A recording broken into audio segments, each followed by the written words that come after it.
Buenas noches a todos, bienvenidos a su clase del día de hoy. Vamos a tocar hoy el tema de lo que es las firmas electrónicas, firmas digitales. También vamos a hablar un poco de las firmas digitales, aunque ese tema se va a profundizar mucho más en seguridad informática y lo que es el manejo de los contratos electrónicos, como manejo, digamos que legal y contractual que se hace con el uso de elementos ya digitales y electrónicos como tal. Entonces, hay unos conceptos que hay que conocer acá. El concepto de firma digital, por ejemplo, como elemento que se puede utilizar para identificarte en una transacción electrónica. La firma digital se define legalmente como un valor numérico que se adhiere a un mensaje de datos y que, utilizando un procedimiento matemático de criptografía, permite determinar que este valor ha sido obtenido exclusivamente con la clave del iniciador, ¿verdad? Además que el mensaje inicial no ha sido modificado después de efectuar la transacción, porque se valida la integridad del mensaje.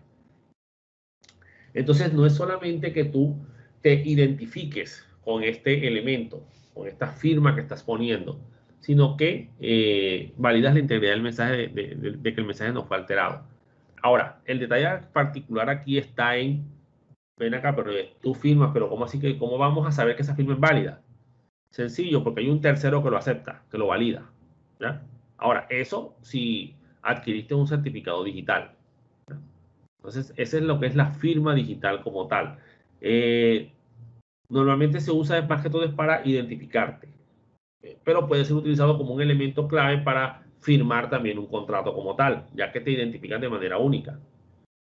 Entonces, ¿cómo funciona a grosso modo este concepto, este tema? ¿Sí?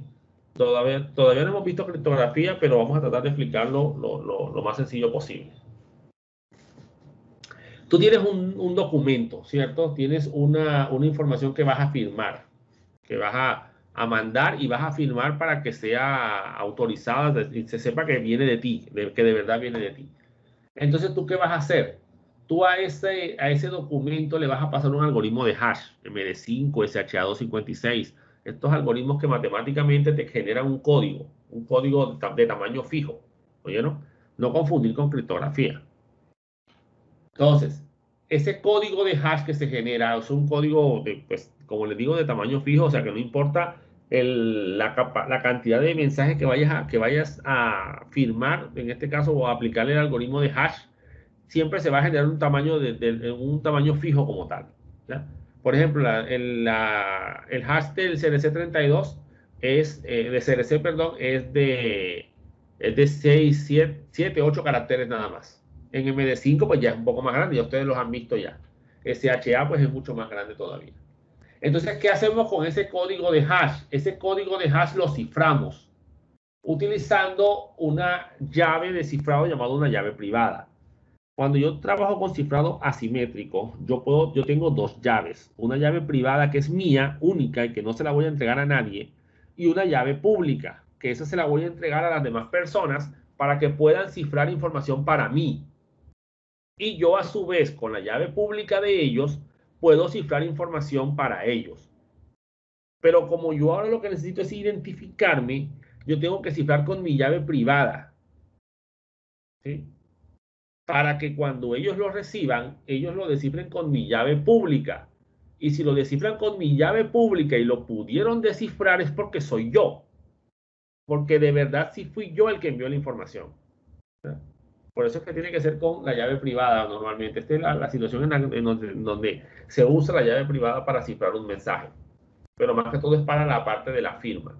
Normalmente cuando vas a mandar un mensaje, tú cifras es con la llave del otro, la llave pública de la otra persona a la que le vas a mandar los datos.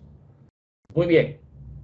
Entonces, cifraste el hash y le agregaste esa información o incluiste un certificado digital que tú compraste con un tercero en el que todos confían, que se conoce como una autoridad certificadora, ¿ya? Si quieres que la firma sea aceptada, digámoslo así. Entonces tú mandas la información, el documento, el dato normal, con la firma y el certificado.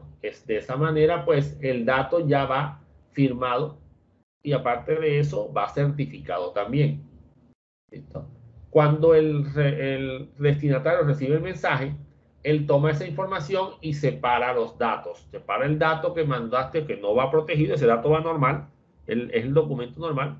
Podrías haberlo cifrado, pero ahí sí lo tendrías que haber cifrado con la llave pública de la otra entidad, o si es cifrado simétrico, pues con la llave que se hayan compartido entre los dos.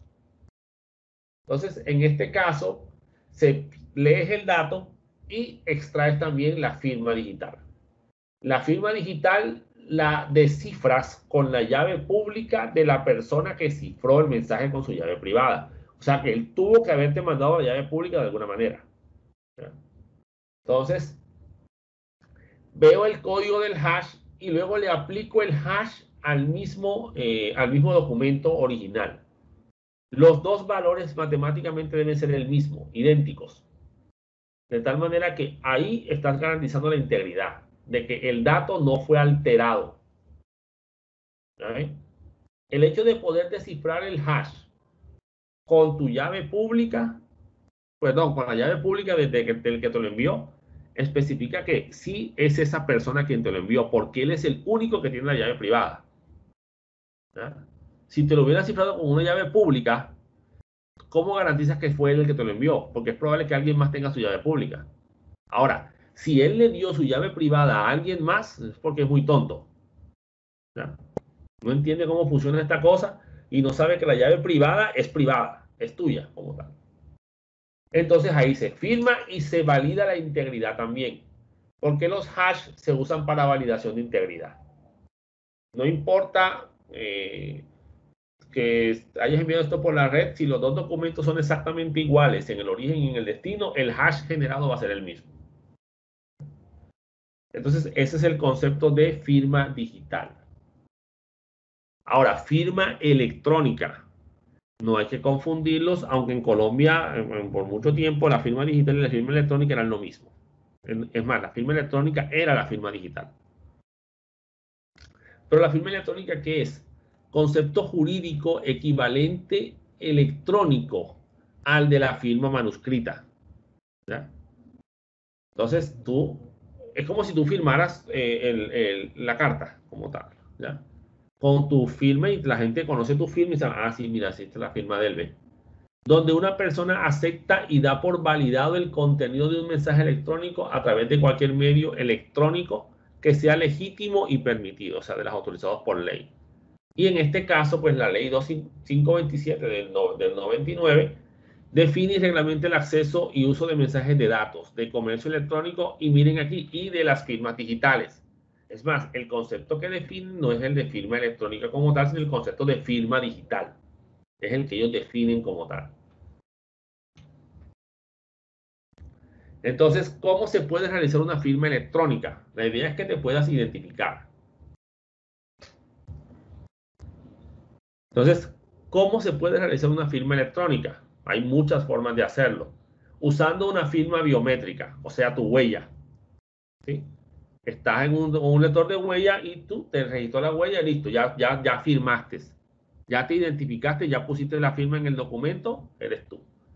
Firmado con un lápiz electrónico al usar una tarjeta de crédito o débito. ¿Sí? Que te dan una tabletita y tú firmas ahí, firma aquí por favor. Das con tu firma manuscrita, pero la firmaste digitalmente, ¿sí? Una firma electrónica. Marcando una casilla en una computadora, a máquina o aplicada con el ratón, o incluso con el dedo en caso de que sea pantalla táctil. ¿Sí? Que tú actives una casillita de verificación indicando que estás de acuerdo, por ejemplo. ¿Ya? Eso es válido, tú firmaste. Usando la firma digital, o sea, la firma que vimos ahorita, el certificado digital, usando un sistema que obligue a establecer usuario y contraseña, de tal manera que tú eres el que tienes tu usuario y contraseña, pues tú te registraste. Si le diste el usuario y la contraseña a alguien más, bueno, hijo, ya eso es problema tuyo. ¿Eh? Usando una tarjeta de coordenadas. Cuando una especie de token que se utilizaba ¿cómo es que se llama? Como segundo factor de autenticación, por ejemplo. Cuando tú te registras en un sistema, pues ya estás firmando ahí, digamos, porque tú te registraste, ya estás aceptando los términos. Porque hay una opción que dice aceptar los términos. Si tú le das a aceptar, aceptaste los términos del contrato, digámoslo así. Windows, para poderlo instalar, él te muestra el contrato, te dice, hey, ojo, aquí está el contrato, ¿tú lo aceptas?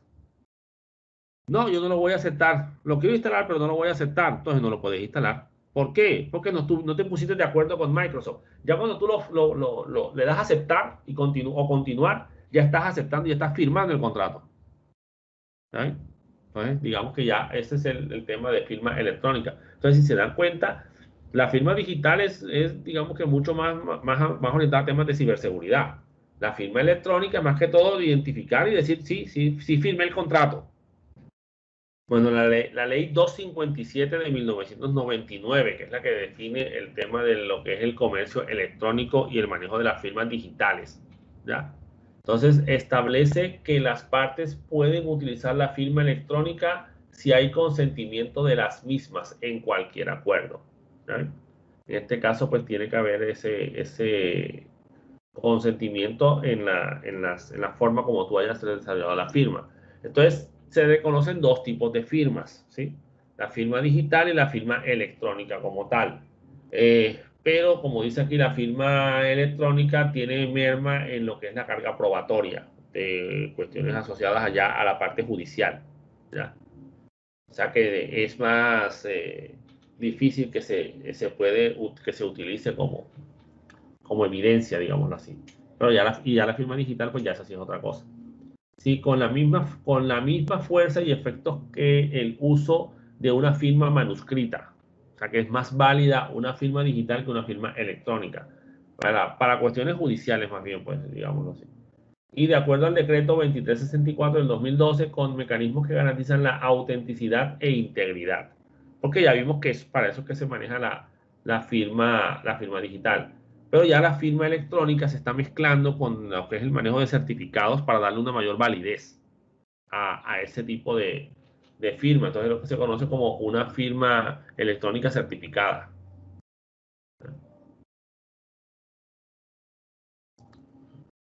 Entonces, atributos legales que tiene la firma digital. Dice, la firma digital debe contar con los siguientes atributos para tener la misma validez que la legal de la firma manuscrita, ¿verdad?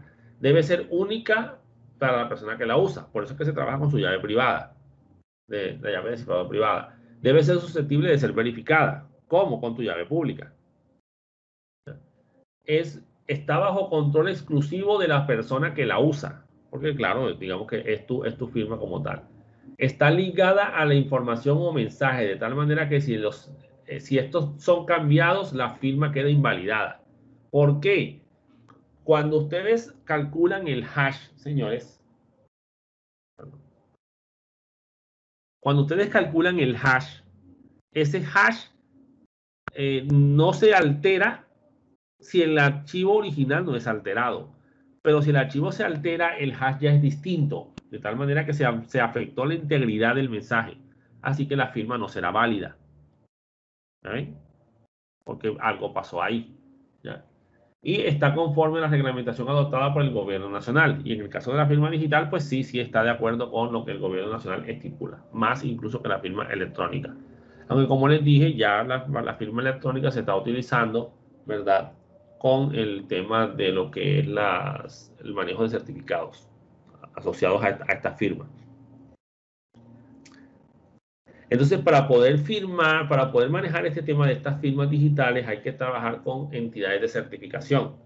Colombia tiene, por ejemplo, Certicámara, que es una entidad de certificación asociada al manejo de algunos temas del gobierno colombiano y del manejo de las entidades. Y adicional a esto, pues ellos distribuyen certificados digitales de diferentes tipos para firmas digitales, venden incluso certificados SSL para la implementación de HTTPS en los servidores.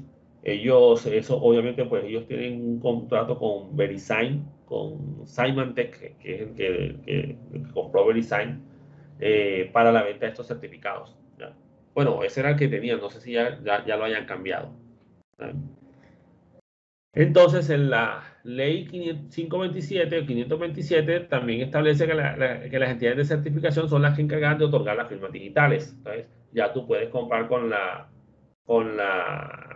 Certicámara, o la puedes comprar con Bureau Veritas, o la puedes comprar directamente con Symantec. Pues, la idea es que lo adquieras con una autoridad de certificación. Esa autoridad de certificación, digamos que es la que da el aval, sería como el notario que te sella tu fotocopia de tu cédula, por ejemplo, para darle validez a esa fotocopia, indicando que sí es una fiel copia del original, ¿ya? Y el decreto 1747, perdón, del 2000 define el concepto específico de entidades de certificación, ¿ya? Y define las entidades de certificación como tal.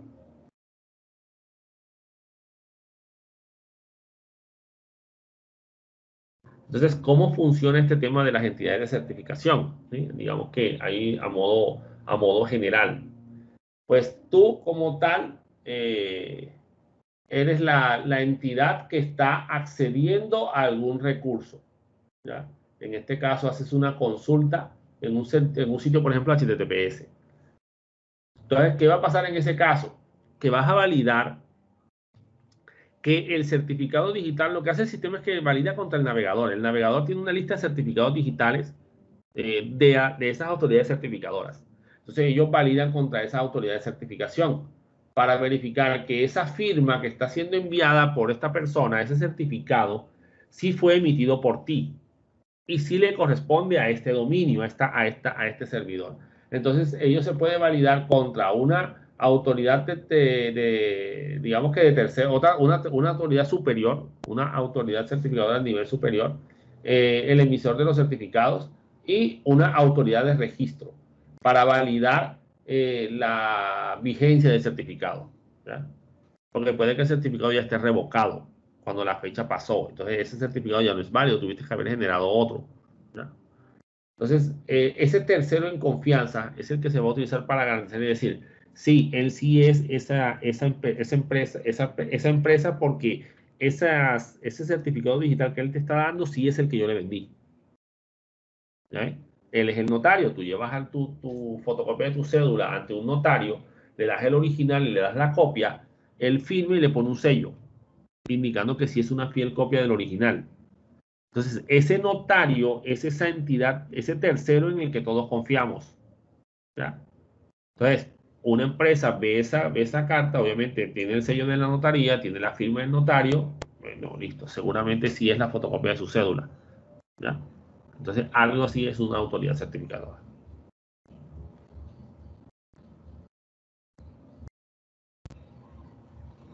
Ahora, una firma electrónica certificada. En este caso ya estamos hablando de una firma electrónica, pero que ya está validada, ya tiene un nivel probatorio mucho más fuerte, ¿saben? Es un mecanismo de autenticación y firma electrónica que se basa en el uso de una clave generada de forma segura. Entonces ya estamos metiéndonos con temas de la firma digital también. Estamos mezclándolas. Para su emisión se lleva a cabo un proceso de verificación de identidad por medio de preguntas reto, ¿sí? Esas preguntas que te hacen cuando te registras o cuando vas a mirar, por ejemplo, estados financieros y cosas por el estilo, ¿ya? De acuerdo al historial financiero y crediticio del usuario. El solicitante podrá utilizar su clave segura, o sea, la llave privada que él tiene, como medio de autenticación, equivalente a la firma manuscrita, para firmar documentos con plena validez, asegurando así integridad y autenticidad. ¿Sí? O sea que combinaron la firma electrónica con la firma digital y sacaron la firma electrónica certificada. Entonces, la verificación de la firma, ¿cómo se hace? Por el reto, la serie de preguntas que te hacen y con eso ya tú validas que si eres tú. ¿Ya? Entonces, mecanismo que permite establecer de acuerdo a la complejidad de las preguntas, historial crediticio y financiero, un porcentaje de acierto en la identificación de las personas. No tiene por qué ser el 100%, ¿vieron? No se trabaja con el 100% de acierto. Se utilizan dos bases de datos de las centrales de riesgos para verificar la identidad de las personas, apoyadas en el historial crediticio y financiero, ¿sí?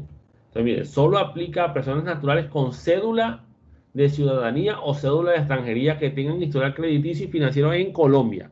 ¿Esto por qué? Porque este concepto como tal que estoy dándoles de firma electrónica certificada es el de Certicambra, es el legal de Colombia. ¿Oyeron? Como tal. Entonces, para las preguntas reto, las centrales de riesgo tienen configurados máximo 3 intentos fallidos diarios por formulario.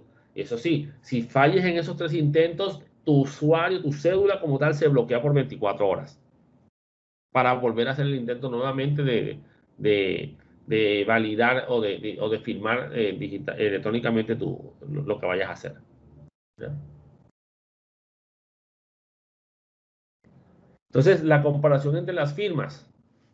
La firma electrónica valida la autenticidad, digámoslo así, porque la firma tiene que ser, pues tiene que demostrar que sí, tú firmaste, tú dijiste, tú aceptaste, por ejemplo, el contrato, ¿ya? Entonces, sí garantiza la autenticidad, pero no tiene validez probatoria, digámoslo así. La integridad no la valida. El no repudio tampoco lo tiene en cuenta, que es eso de no poder negar que hiciste parte de una comunicación, ¿ya? Tú puedes decir que te suplantaron. Entidad de certificación no maneja entidades de certificación. La firma electrónica certificada sí garantiza autenticidad, sí garantiza integridad combinándolo con la firma digital. Sí garantiza no repudio, porque el que pudo haber respondido a las preguntas fuiste tú, o el que pudo haber sí, como tal eres tú porque tú te identificaste con tu firma digital. Y sí, sí maneja entidades de certificación por el tema de la firma digital. Y la firma digital pues maneja todos estos temas también asociados a lo que es el manejo de firmas. La única diferencia con la firma electrónica y la firma certificada y la firma digital es que en la firma digital todo es automático. Tú solamente tienes que tener tu software, tu herramienta, y esa herramienta hace todo. ¿Ya? Certicámara vende, por ejemplo, para trabajos, creo que es con Colpensiones, creo que es, ellos te venden un certificado que tú tienes que instalar en tu navegador, que es la llave de cifrado que se va a utilizar para la comunicación. Entonces, tú navegas y cuando entras al sitio de Colpensiones, con esa llave que te mandaron, eso te lo mandan en una memoria USB por correo certificado y se sellado, ¿ya? Para que la montes en un solo computador, que es el que está autorizado en la empresa para hacer el trámite de Colpensiones, por ejemplo. Entonces, ¿qué pasa en ese caso? Que cada vez que tú te conectes, ese certificado que tú instalaste en esa computadora es leído por Colpensiones y dice, sí, tienes permiso de conectarte, entra. ¿Ya? No tienes por qué tener usuario y contraseña ni siquiera para eso. ¿Ya? Si ustedes se registran, por ejemplo, en Amazon, yo me registré en Amazon, creé un sitio en Amazon y ellos me dieron un certificado digital para yo conectarme, para yo autenticarme contra ese sistema. Yo me registré, perdón, yo lo monté en la herramienta de gestión remota que yo usaba, que es PuTTY. Se lo monté, lo convertí, porque tuve que convertirlo porque PuTTY no maneja el tipo de certificados que emite Amazon, pero el PuTTY tiene una herramienta para eso. Y luego, pues cada vez que yo me conectaba con esa IP de ese servidor en la nube, automáticamente se conectaba, porque ya con el certificado digital yo me autenticaba, ¿ya? Lo único que me pedía era el nombre de usuario, porque yo podía tener varios sitios, por ejemplo, asociadas a la misma llave. Entonces, ese es el manejo del concepto de firmas que se pueden utilizar para autenticarse contra algo como tal. Ahora, esas firmas se pueden utilizar también en contratos digitales, ¿ya? O contratos electrónicos. Entonces, un contrato, todos sabemos que es un contrato, o sea, un acuerdo legal entre dos partes. Esto puede ser oral o puede ser escrito, o sea, que la palabra vale, siempre y cuando quede en evidencia de que sí se grabó, sí se registró ese contrato verbal, ¿ya? Con capacidad jurídica que se vinculan en virtud del mismo, regulando su relación a una determinada entidad o cosa, y cuyo cumplimiento puede compelerse de manera recíproca, o sea que puede negarse de manera recíproca el que no se cumplió, no se le dio cumplimiento, ¿ya? O puede decir que sí se dio cumplimiento. Si el contrato es bilateral, o sea, de ambos lados, o compelerse de una parte a la otra si el contrato es unilateral, o sea, en una sola dirección. Entonces puedes decir, lo siento, pero no hubo cumplimiento. Así que tú no cumpliste, yo no tengo por qué cumplir. No hiciste tu trabajo, no te pago. ¿Ya? Cosas por el estilo. Entonces existe el contrato electrónico, que se masificó por el uso o se comenzó a utilizar por esa masificación que hubo de los servicios web, del uso de Internet. Entonces hubo la necesidad de manejar convenios entre entidades sin tener que estar frente a la otra persona, ¿ya? Y sin tener que firmar un papel. Entonces hubo esa necesidad. Entonces, un contrato electrónico es un contrato que se formaliza por medios electrónicos. Como lo que ya estuvimos hablando, cuando tú instalas un software, cuando haces una compra por internet, ¿sí? Por ejemplo, ya tú estás firmando un contrato ahí entre tú, como tal, el que realizó la compra y esa entidad a la que le estás comprando. No constituyen en sí mismo un tipo de contrato diferente al convencional, o sea que es básicamente y tiene la misma validez que un contrato convencional en papel. Y mediante este tipo de convenio, ninguna de las partes debe estar presente en el momento de la firma. ¿Ya? Se puede manipular con firma electrónica. Ahora, es probable que la firma pueda ser manual, pero a nivel asincrónico, en momentos distintos. Entonces, hay diferentes tipos de contratos electrónicos, ¿sí? Y se pueden evaluar de diferentes maneras. Por su forma de ejecución, en este caso estamos hablando de lo que son contratos de comercio electrónico directo, dice aquí, es aquel en el cual se entregan bienes inmateriales o la prestación de un servicio, ¿ya? Por ejemplo, la compra de un libro electrónico. Te mandan un PDF y ya. Tú pagas y te mandan el PDF. Todo por internet, no tuviste que tener ningún intercambio de ningún tipo con esa entidad. No se necesita presencia física. Contrato de comercio electrónico indirecto es el que se requiere, el que sí requiere la entrega física, ¿ya? De bienes de bienes muebles o la prestación de un servicio. Tenemos, por ejemplo, comprar ropa por internet, ¿ya? Entonces, allá es un bien no material y aquí es un bien inmaterial. Porque allá es directo, porque tú haces el pago, haces la contratación y te mandan el producto, por ejemplo. Acá tú haces la contratación, pero tienes que esperar a que te llegue el producto a tu casa. Por la emisión de las declaraciones, ¿ya? Entonces ya tiene que ver con el manejo de las firmas como tal. El contrato electrónico puro es el contrato de las manifestaciones de voluntad de los firmantes se realizan de manera electrónica íntegramente. O sea, todo se maneja a nivel de electrónica. La aceptación de la política de privacidad o la contratación a través de una página web donde tú aceptas, tú haces clic, tú instalas un software, ya hiciste y firmaste el contrato con aceptar la instalación del software, ¿ya? Contrato electrónico mixto requiere de métodos electrónicos, pero también de métodos tradicionales, ¿sí? La necesidad de enviar por correo ordinario contratos o documentos firmados. Por ejemplo, cuando hicimos la contratación para adquirir las direcciones IP versión 6, IP versión 4 y IP versión 6, por ejemplo, todos los trámites se comenzaron a hacer por internet y todas las validaciones se hicieron por internet. El pago se registró por internet, pero ellos necesitaban que el representante legal de la universidad mandara una carta firmada y esa carta tuvimos que mandarla a Uruguay, ¿ya? Y después ellos nos mandaban, cuando la carta llegó allá a Uruguay y se registró y todo, pum, nos mandaron un correo con toda la información, todos los certificados y después por ya correo normal también nos mandaron unos documentos y unos papeles con toda la información física ya del direccionamiento IP que hayamos adquirido y todos los beneficios y todo lo demás, ¿sí? Entonces, ese es ese tipo de contrato como tal, un contrato mixto en este caso. Clasificación por los sujetos, ya según los sujetos que hagan parte del contrato. Entonces, tenemos un contrato electrónico de consumo, ¿sí? Se puede hablar de un contrato de consumo cuando al menos una de las partes es un consumidor del producto o servicio. Por ejemplo, cuando compras en Mercado Libre. Contratación de viajes. Compras tiquetes aéreos por internet. ¿Eh?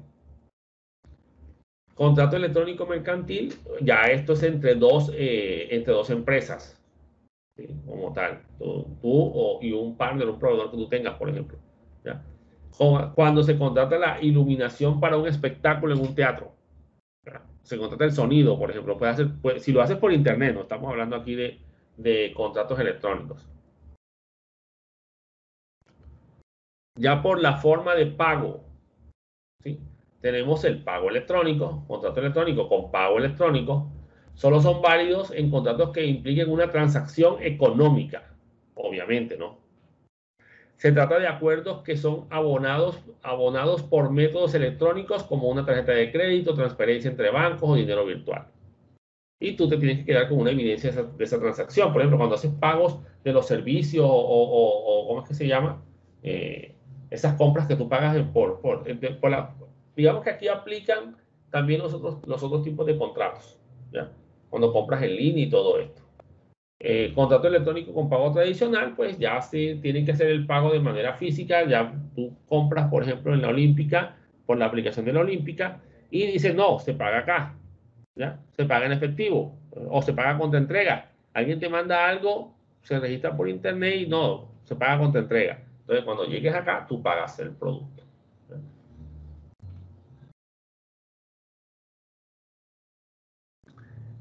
Por el objeto del contrato, entonces el contrato electrónico de entrega, dice, son los referidos a un producto. Pueden ser inmediatos o diferidos, según los otros tipos de contratación que vimos, dependiendo de cuándo se recibe el producto. Y contrato electrónico de prestación ya es cuando se hace referencia a un servicio que se está contratando en este caso. ¿Ya?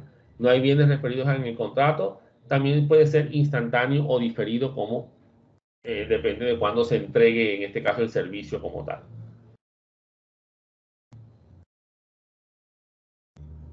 Y ahora, desde la invención del blockchain, surgió el tema del contrato inteligente, que es un contrato electrónico, pero es un contrato electrónico inteligente. Ya en este caso es un contrato que se hace a través de un software que se construye, ¿sí? Específicamente a través de la técnica de blockchain, un bloque que se construye. Entonces, es un tipo de contrato que puede convertirse en código, almacenarse y reproducirse en un equipo informático. O sea que el contrato es completamente automático. ¿Sí? No requiere intervención humana prácticamente después de que, más allá de la construcción del bloque, ¿ya? O del código como tal. Se le llama contratos autoejecutables, porque apenas se cumple uno, se hace todo automático, se hace el pago, se hace toda la transferencia y se hace todo lo que tenga que hacerse, ¿ya? Contrato digital, también se le llama así, smart contract o contrato inteligente, contrato electrónico inteligente o contrato de blockchain. Esa técnica que se utiliza para la realización de transacciones de diferentes tipos, ¿sí? No solo financieras, pero digamos que son las más reconocidas, ¿ya? Entonces, estos contratos son acuerdos, dice, autocelebrados basados en tecnología blockchain, que desencadenan automáticamente acciones o pagos a medida que se satisfacen las condiciones. O sea, cumpliste, ¡prum!, venga y pague. Ya, págale a la persona enseguida. ¿Ya? Todo se hace a través de estas herramientas de software, y la técnica de blockchain le mete toda esa seguridad criptográfica que vienen con estos elementos, con estas cadenas de bloques. ¿Ya? Cuando tú contratas, por ejemplo, con Microsoft Azure, por ejemplo, eh, y tú tienes con ellos el hosting de tu servidor, tienes tu servidor ya montado en la nube, o con Amazon también incluso, y haces una transferencia bancaria, tú pagas, tú compras un saldo, por ejemplo, digamos que manejando un saldo, tú compras saldo de conexión. Si se te vence el saldo y no has hecho el pago, pues te cortan la comunicación automáticamente, se cancela el contrato hasta que hagas el pago. No te dejo entrar hasta que me pagues. Hay que llamar a... No, mire que está... No siento, pero es que eso es automático, señores. Ahí nosotros no podemos hacer nada. Paguen. ¿Ya? Haces el pago, pum, enseguida sube el sitio otra vez, todo quedó funcionando sin ningún problema. ¿Ya? En el futuro cercano usarán información de tiempo real, por ejemplo, datos de GPS, ¿sí? De posicionamiento global, para desencadenar eventos, por ejemplo, como transferencias de titularidad, fondos, o sea, hasta que no estés en un cierto punto no se activa. ¿Sí? Este es el fundamento sobre el que se basan incluso las criptomonedas. Ventajas, la confianza. Debido a la seguridad que se maneja con blockchain, obviamente no es una seguridad 100%, eso es imposible, pero es bastante difícil de romper una cadena de bloques como tal, ¿ya? Sobre todo porque es un sistema bastante distribuido. O sea, nadie puede apropiarse indebidamente de la documentación, ya que los contratos inteligentes están cifrados, ¿sí? Y almacenados en forma segura en algo llamado el libro mayor, que es todo un conjunto de otros bloques completos que forman la cadena como tal, ¿ya? Y tu contrato hace parte de esa cadena de otros contratos que le da, digamos, que ayudan a validar la seguridad de ese sistema. Porque si la cadena es alterada, ese eslabón es alterado, ya la cadena no casa. Y obviamente pues eso indica que se alteró o se afectó esa cadena de bloques y ya toda la cadena, digamos, que se deshace, digamos así. Autonomía, como dijimos, pues todo esto es automático, no se necesita intermediarios. Ahorro, dice, los facilitadores no son necesarios con el contrato electrónico, por lo que se producen ahorros en tarifas, o sea, no necesitas tener más nadie ahí metido, solamente la creación del contrato electrónico y listo, del código, ¿sí? Seguridad, está protegido por criptografía compleja, obviamente, ¿sí? Por el tema del cifrado del bloque como tal. Y eficiencia, los contratos inteligentes no ahorran tiempo porque, digamos, pues, mientras su desarrollo, pero logran que se complete el trabajo de manera efectiva, ¿ya? Eliminando la posibilidad de errores, a menos que sean errores propios del código, en cuyo caso pues tienes que corregirlos como tal. ¿Okay? Entonces, esos son los contratos que se están manejando ahora, más allá de los contratos electrónicos convencionales, ¿ya? Entonces, estos contratos tienen como base a blockchain, como ya les dijo. Blockchain que trabaja tecnología convergente como base de datos universales que combinan lo que es el hash para validar la integridad del mensaje, ¿sí? Este algoritmo matemático que te genera un código único, entre comillas, ¿ya? Utiliza la infraestructura de llave pública PKI, la de los certificados digitales que les comenté, para encadenar los bloques y unirlos de tal manera que se validen entre ellos, ¿verdad? Y la descentralización de los registros, porque no hay un elemento centralizado que controle todo. Esto es una base de datos distribuida, ¿ya? A escala de los nodos, ¿sí? Entonces las partes deben ponerse de acuerdo respecto a las condiciones, obligaciones o supuestos que van a ser codificados en el contrato, para que de esa manera se valide y se realice todo el proceso de manera transparente y de manera automática.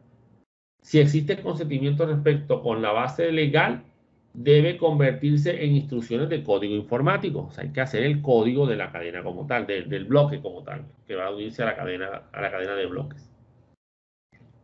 Entonces, ¿cómo es ese funcionamiento? Pues A, digamos que solicita realizar una transacción con B.